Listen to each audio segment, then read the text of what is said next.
하나님의 은혜가 또 주의 말씀 속에 이름과 함께 하시기를 예수 이름으로 축복합니다. 아멘. 여러분, 세 가지 종류의 사람이 있다고 심리학자들이 말하더라고요. 손절해야 하는 사람, 아니 관계를 끊어야 되는 사람, 또는 멀리 해야 되는 사람, 아니면 함께 해야 되는 사람. 여러분은 어떤 사람 중에 속합니까? 손절해야 되는 사람들은 자신이 악이 된 걸 안답니다. 그러면서 밑에 사람을 괴롭혀요. 그리고 착하고 순전한 사람을 이용해 먹죠.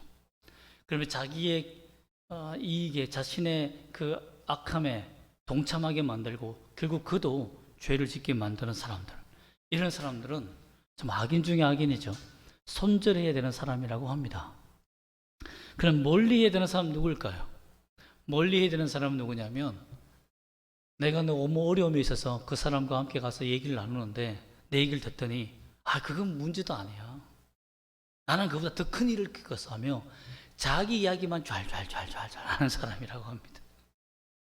뇌는 상대방 얘기를 듣고만 있어도 스트레스를 받거든요. 그러니까 서로가 주고받고 대화가 되어야 되는데 자기 말만 좔좔 하고, 또 들어주는 그까지는 괜찮은데 약간 멀리 해야 되는 사람들은 내 생각이 틀렸다, 너의 고통은 아무것도 아니야, 내 고통이 더 커 라고 말하며 비교급으로 사람을 이제 괴롭히는 사람들, 이런 사람들을 약간 멀리 해야 되는 사람이다 라고 말합니다. 그러나 교회는 그렇지 않죠. 다 가까이 하고 다 사귑니다. 그러나 함께 해야 되는 사람 누굴까요? 마음에 자유에 정직한 쉼을 줄 수 있는 사람이라고 합니다. 정직한 쉼을 줄 수 있는 사람. 내가 그 사람한테 행동도 조심해야 되고 말도 조심해야 된다면 그 만남이 얼마나 피곤할까요? 우리 같이 만나자라고, 친구끼리 만나자고 했는데 친구에게 내가 이 말하면 옮기겠지, 저 말하면 상처받겠지, 이런 고민하고 만난다면 얼마나 피곤할까요? 그 친구끼리는 서로 유머가 통하고 유머 코드가 맞고 장난을 칠 수 있잖아요. 이제 함께 할 수 있는 사람은 장난을 쳐도 오해하지 않는다는 겁니다. 그 사람이 함께 할 수 있는 사람이라는 거죠. 그럼 우리는 예수님과 어떤 존재일까요? 예수님은 우리에게 어떤 존재일까요? 정말 함께 할 수 있는 존재가 되기를 소망합니다. 그런 존재가 되기 위해서 주님과 함께 동행하는 길, 주님과 함께하는 사람이 되기 위해서 우리는 어떻게 해야 될까요? 그것을 오늘 말씀을 통해서 나누고자 합니다. 우리가 서로 발견할 수 있는 시간 되시기를 소망합니다. 아멘. 오늘 보면 레위인, 오늘은 15장부터 출발합니다. 15장 1절에 보면 15장을 요약하면 이렇습니다. 레위인 보라가 흑심을 품습니다. 나는 레위인으로서 이 제사장 밑에서, 어쩌면 우리 옛날 말로 따까리 시다발이라고 하지 않습니까? 이렇게 고생하고 수고하고 애쓰는데 왜 내 권력은, 내 계급은, 내 지위는 올라가지 않지? 소를 잡고, 제사장이 하는 일이 뭐죠? 소 잡는 일이잖아요. 그 밑에서 레위인들 하는 일이 뭐죠? 도와주는 거 아닙니까? 그러니 험하고 어려운 일은 다 자기가 하는 거예요. 그런데 대제사장의 위치까지는 절대 못 올라갑니다, 레위인들은. 그러니까 레위인들이 올라갈 수 있는 사람들은 아론 가족밖에 없어요. 그러니까 보라가 화가 난 겁니다. 나는 왜 이렇게 고생만 하고 아무런 보답이 없는가? 그래서 로벤에게 가서 내가 한 자리 줄 테니까 나와 함께 혁명을 이루자.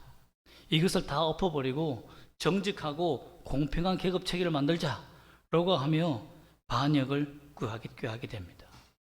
그러자 우리만 하면 안 되니까 250명이나 되는 지휘관을 데리고 우리가 함께 모세에 가서 함께 말하고, 그리고 설득해서 공평한, 레위인들도 어떤 사람들도 다 대상이 될 수 있는 그런 국가를 만들자.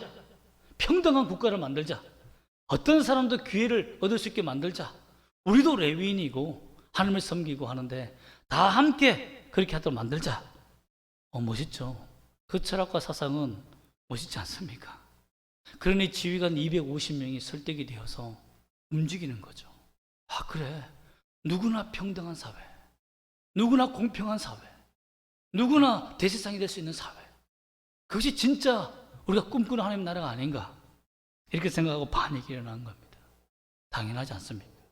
이들의 반역은 절대 어떤 불평과 불만으로부터 일어난 것이 아닙니다. 그들의 노동의 가치에 대우를 받지 못하고 적당한 보상이 없으니까 거기에서 불평과 불만이 나온 거예요. 오늘날 사람들 여러분 시급을 제대로 주지 않고 야근시켰다 이러면 가만히 있겠습니까? 노동청에 고발하죠. 요즘 교회도 그렇습니다. 교회를 사역하다가 그만두면 제대로 만약에 그 보상금을 주지 아니하면, 퇴직금을 주지 아니하면 노동청에 바로 신고해서 지도자들이 끌려가서 여러 가지 조사받은 적이 많습니다. 그런 시대예요. 이제는 자기가 한 노동에 대한 대가를 인정해주지 않는 사람에 대해서는 그렇게 존경하지도 않고 그 기업에 대해서 바로 고발이 들어가는 시대라는 거죠. 이때도 그렇습니다. 그게 틀렸다는 말이 아닙니다. 정당하고 합당해 보입니다. 그래서 모세에게 갑니다. 모세에 가서 얘기를 했는데 7절과 10절 15장 7절과 10절 말씀에서 모세가 이렇게 말합니다. 모세와 아론의 대답이 좀 약간 지혜롭지 못해요. 7절 말씀에 보면 너희 분수에 지나치다 라고 말하며 비난합니다. 너희가 지금 하는 일, 9절 말씀 보면 너희가 지금 하는 일이 너희에게 작은 일이 아니다. 즉 뭡니까? 너희의 분수에 넘치도록 큰 일을 맡았다. 너 주제를 알아라 라고 말한 거예요. 오늘날 보면 야, 네 주제를 알아라. 그것만 해도 너는 충분해 라고 비아냥거린 겁니다. 사람들이 250명이나 또는 레위인과 함께 르우벤 사람들과 함께 갔는데 어느 정도의 어떤 협상과 거래가 있어야 되지 않겠습니까? 위로를 하든지 내가 한 게 아니고 하나님께서 이렇게 했으니까 우리 한번 생각해보자, 이것이 아니라 다짜고짜 너는 분수에 지나치다, 너희 할 일을 하라. 여러분 그런 지도자를 만나면 여러분 가만히 있겠습니까? 더 화가 나겠죠. 그리고 10절 말씀 보면 제사장의 직은 작은 것도 아니고 너희 것이 아니다. 너희같이 그렇게 분수에 맞지 않는 자들에게 주는 것이 아니다 라고 단호하게 말해버립니다. 이러니까 감정의 골이 진짜 커져 버린 거예요. 화가 머리끝까지 나와버린 거죠. 이렇게 되니까 그들이 가만히 있을 수가 없죠. 더 큰 밀란이 막 일어나려고 하니까 또 모세가 또 지나친 악수를 씁니다. 지금 이 주동자가 누굽니까? 레위? 고라입니다. 고라. 그러면 누구가 만나야 되겠습니까? 우하고 막 밀란이 일어났어요. 그러면 밀란을 주동한 사람을 만나서 협상을 해야 되겠습니까? 대화를 해야 되겠습니까? 아니면 그 밑에 있는 사람과 대화를 해야 되겠습니까? 위에 사람과 대화를 해야 되지 않겠습니까? 그죠? 협상할 수 있는 누구를 만나냐면 다단과 아비람을 따로 부릅니다. 15장 10절에서 보면 10절과 12절까지 말씀이 그렇습니다. 그런데 어떻게 말하냐면 따로 가서 말하니까 12절에서 14절까지 말씀을 요약하면 이렇습니다. 다단과 아비람이 따로 불러서 회유하는 모세의 말에 단호하게 거절합니다. 우리는 올라가지 않겠다. 네 말을 듣지 않겠다. 모세 말을 듣지 않겠다는 겁니다. 당신이 틀렸다라고 하는 거예요. 그렇게 당신이 통치하면 안 됐다. 누구나 다 고용에 대한 정당한 자유를 주고 보상을 주고 동일한 특권으로 대상이 될 수 있도록 해야 되는 것이 맞지 않느냐. 근데 너가 말하는 말의 그 뉘앙스가 너무 지나치다라는 거죠. 말이 지나치다. 분수에 넘치다고 하지 않느냐. 이러니까 상처를 크게 받은 거죠. 모세도 극단적으로 행한 거예요. 그러니 더 이상은 하지 말아야 될 말 하는데요. 15장 13절과 14절 말씀 한번 읽어볼까요? 15장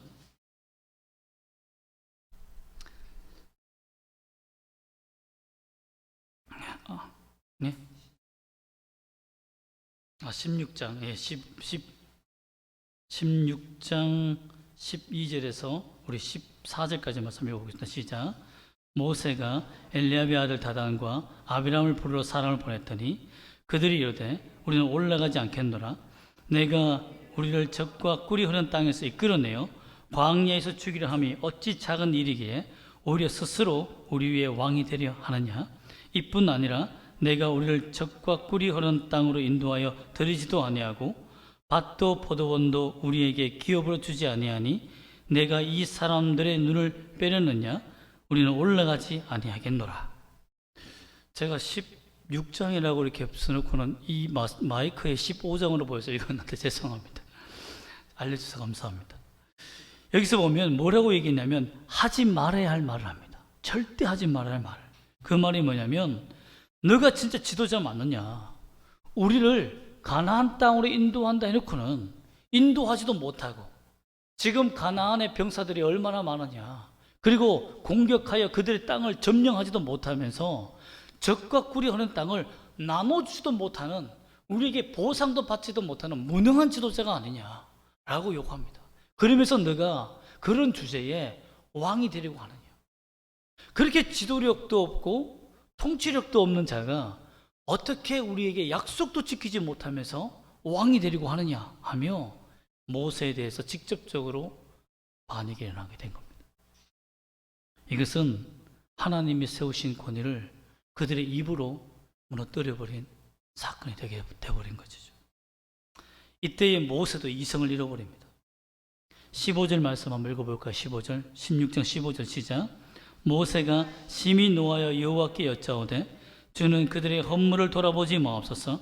나는 그들의 낙이 한 마리도 빼앗지 아니하였고 그들 중에 한 사람도 행하지 아니하였나이다 하고, 이 말은 뭡니까?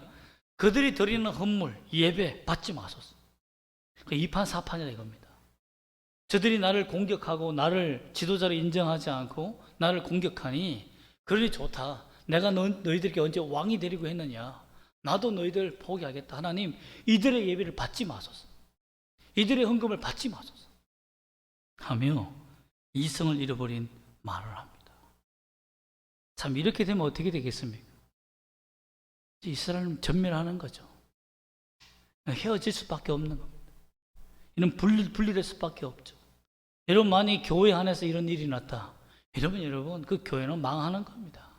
끝이 나는 거 아니겠습니까? 목사가 되어서 성도들에게 강대강으로 나가며 너희 주제에 어떻게 반응할 수 있느냐 목사에게 이렇게 말한다면 여러분 그 지도자에게 정말 존경심이 나오겠습니까? 여러분 이렇게 이판사판으로 나가버린 거예요. 참 여러분, 우리도 인생을 살다 보면 이해할 수 없는 아픔, 고통 또는 불합리한 대우를 받을 때 우리의 반응은 이렇게 나올 때가 참 많지 않습니까?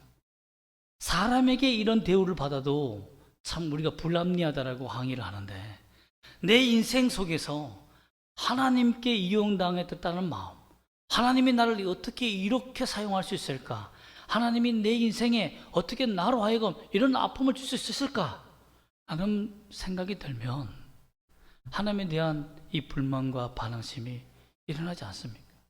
어떤 사람은 말합니다. 정말 하나님이 당신이 나의 통치자가 맞습니까? 나의 아버지가 맞습니까? 내 인생이 왜 이렇게 어렵습니까? 여러분들은 신앙이 좋아서 사실 이 말까지 못해요. 차마 그 말하면 맞을까봐 못합니다. 그러나 막대 먹은 청소년들은 다 그렇게 얘기하더라고요. 사역을 해보면 전도사님 어떻게 하나님이 이럴 수 있어요? 너무하지 않습니까? 하며 얘기할 때가 참 많습니다. 그러나 고통이 심하면요 우리도 그런 말이 나올 때가 있습니다. 이스라엘이 또 한 번 붕괴될 수밖에 없는 이 상황에서 하나님은 이 이스라엘을 어떻게 회복할까요?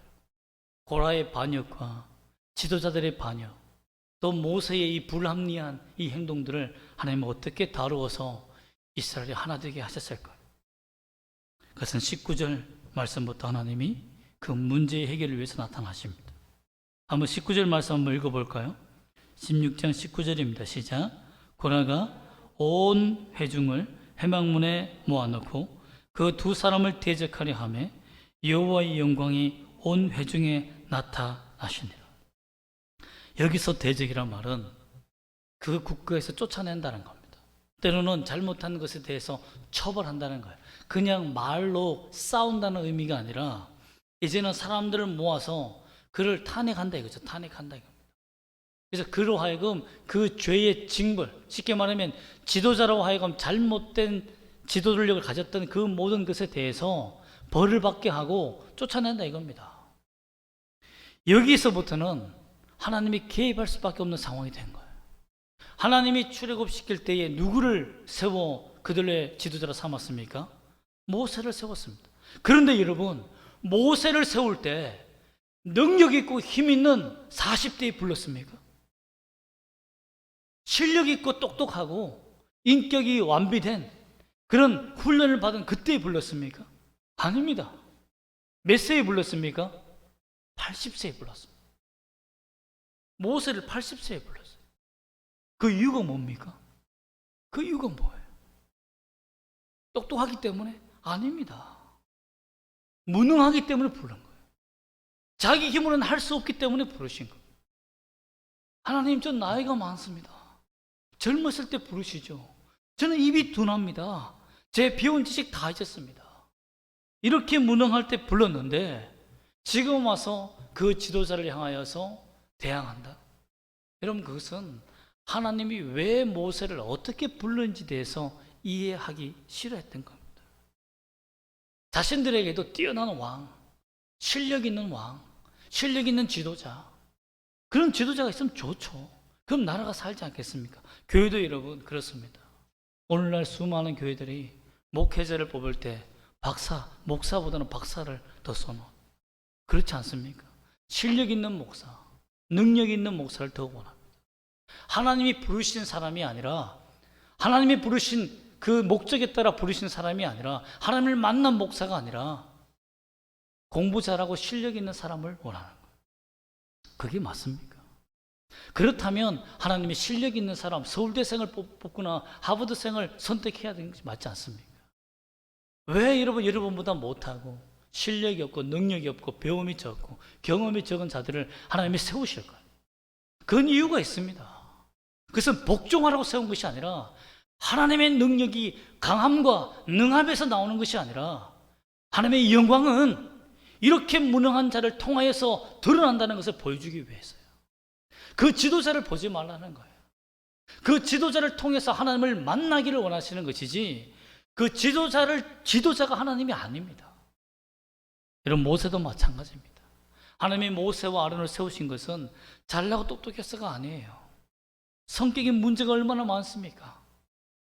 고라와 직접 대면하여 대화할 수 있는 이런 용기가 없고, 다단과 아비람을 통해서 뒤로 이렇게 만나려고 하는, 그래서 이 해위에서 그 고라 자손을 무찌르려고 하는 이런 비열한 행동을 하는 작전을 세우는 사람이 모세예요.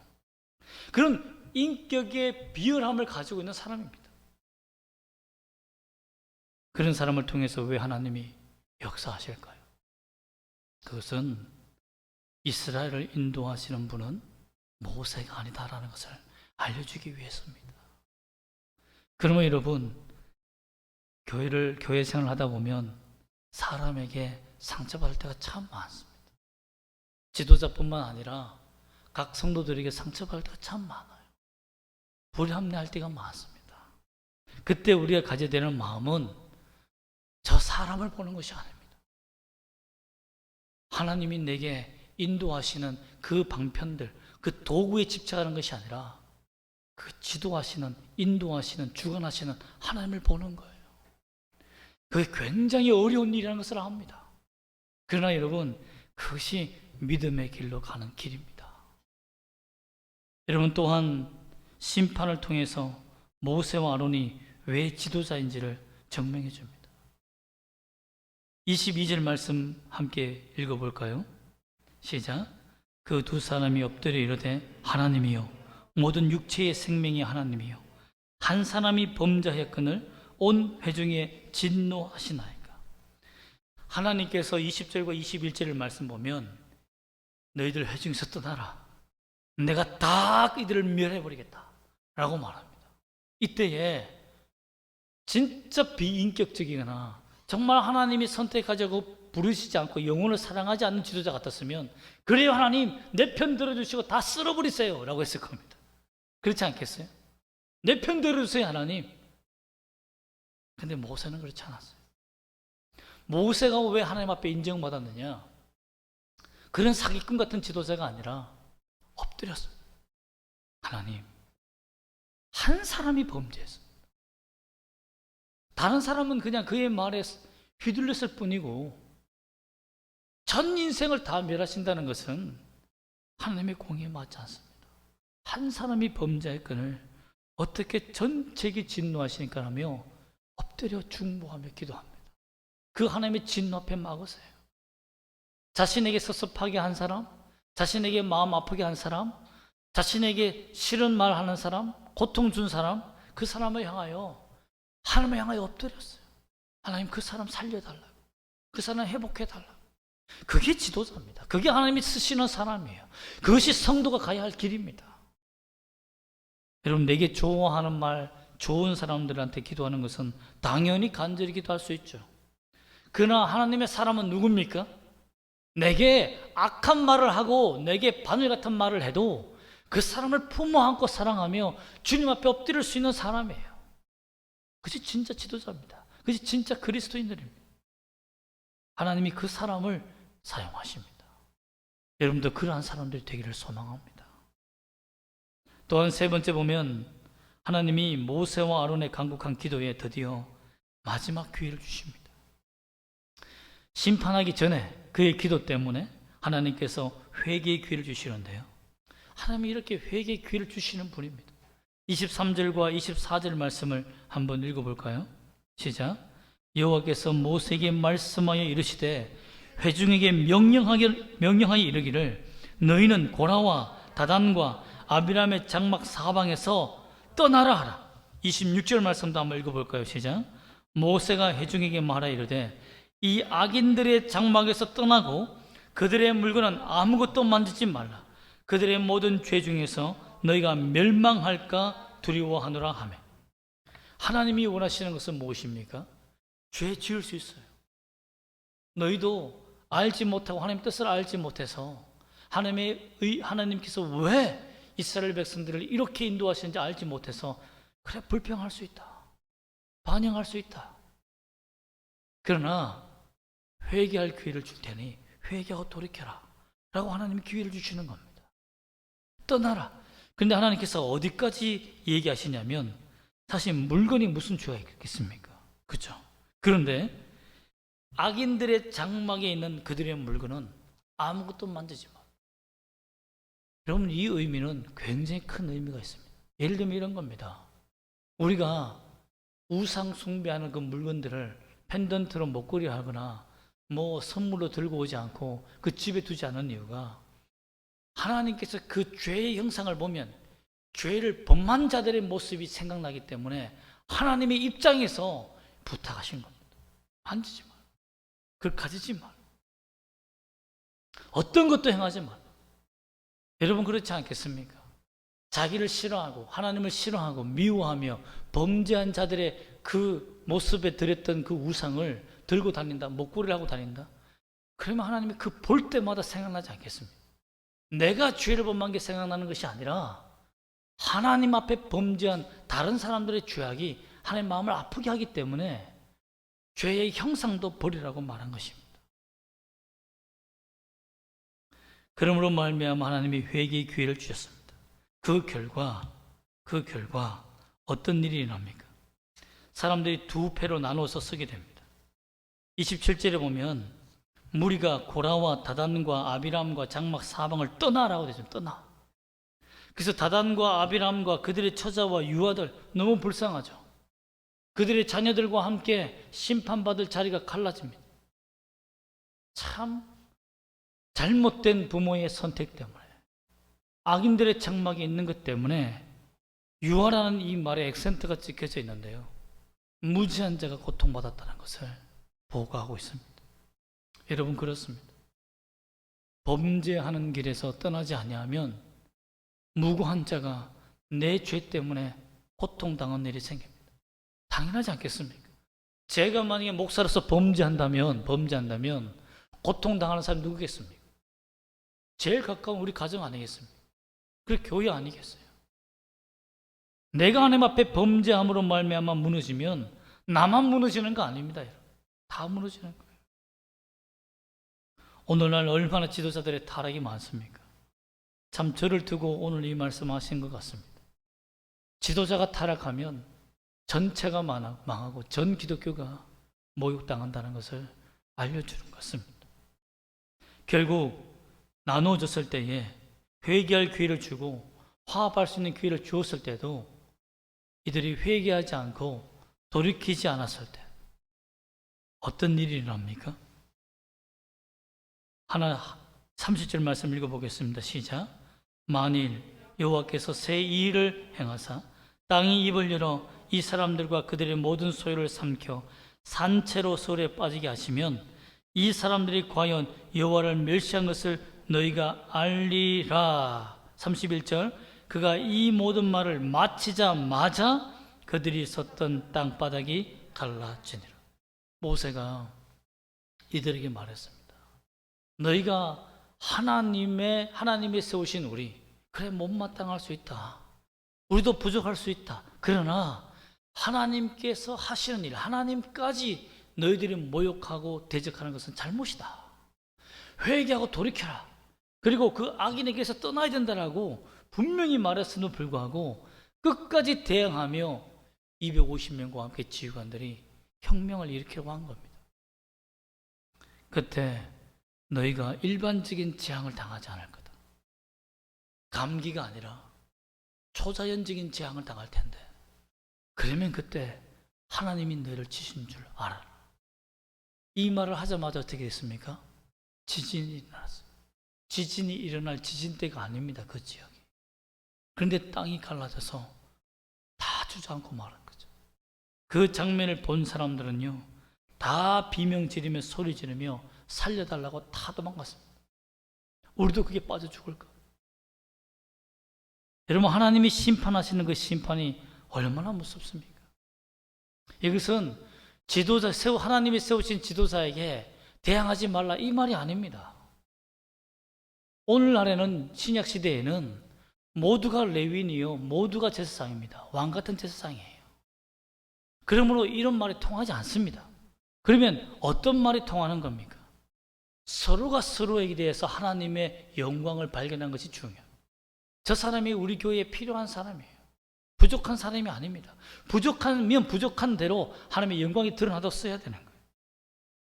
하나님이 사용하시는 사람들은 누굽니까? 능력 있는 고라와 자손 같은 사람들이 아닙니다. 전문가들이 아니에요. 부족한 사람들 쓰신다는 겁니다. 고린도전서 1장 26절과 29절 말씀 보면 제가 읽어드리겠습니다. 고린도전서 1장 26절에서 29절.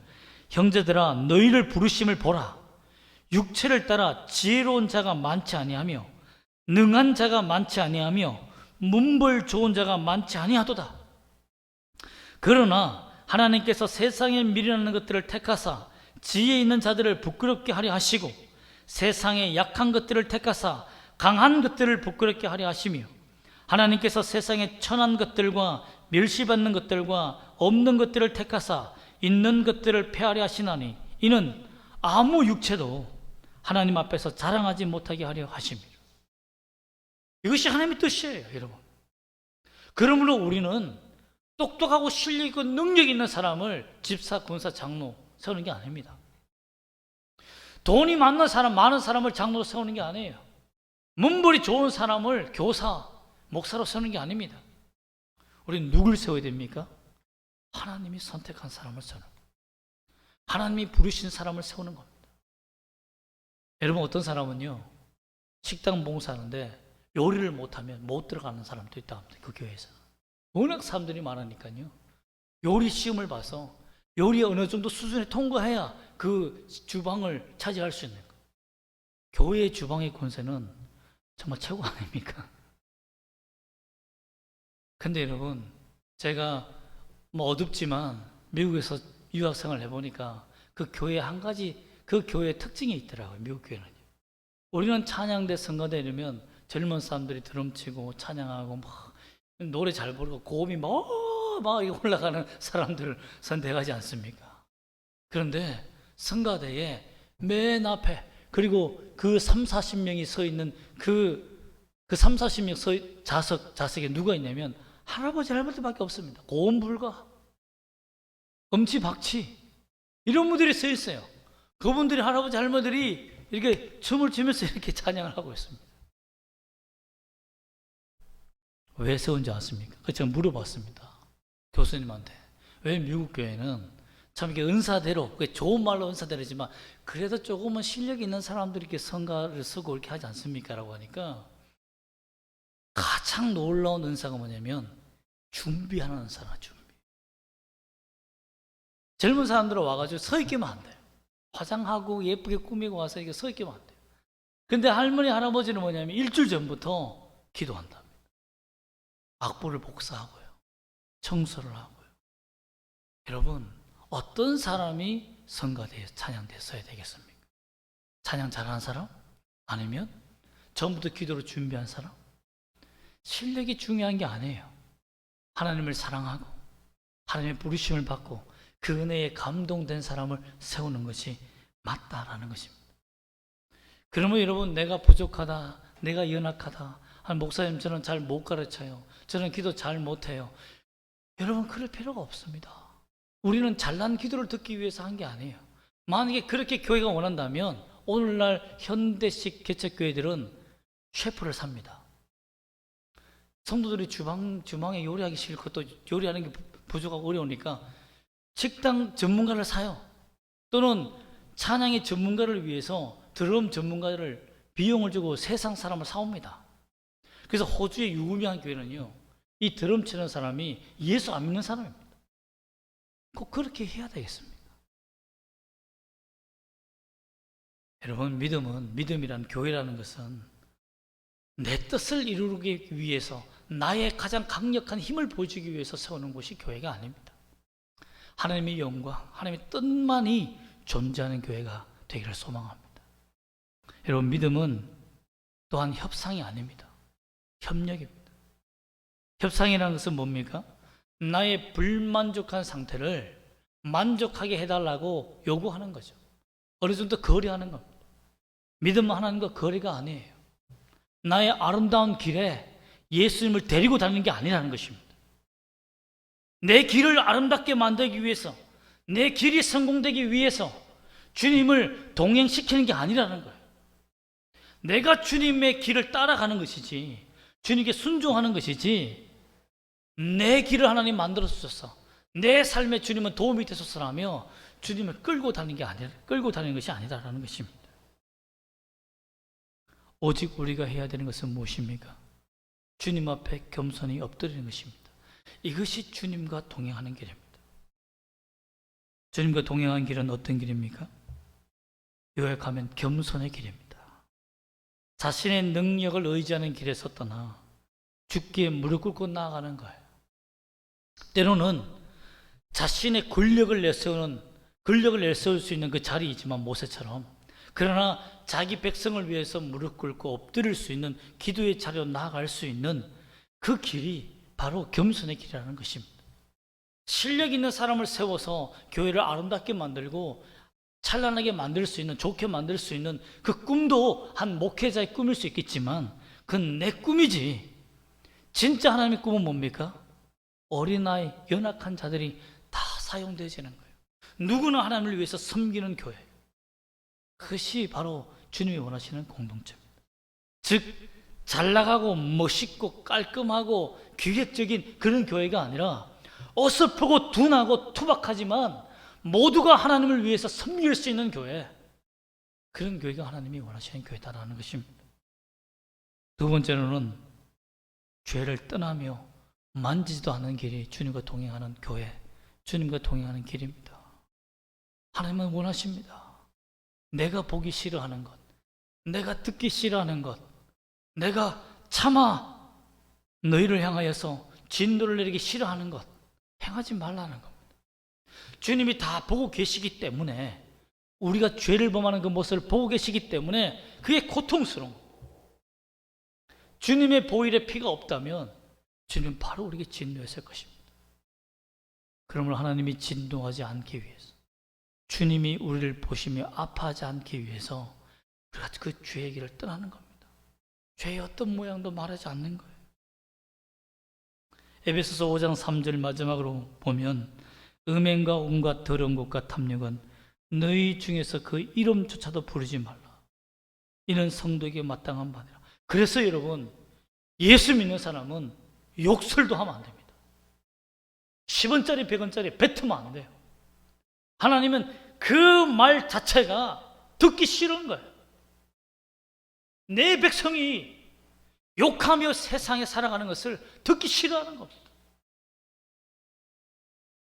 죄악의 말과 음행적인 말과 음담 패설과 이런 것들을 하기 싫어하는 거예요.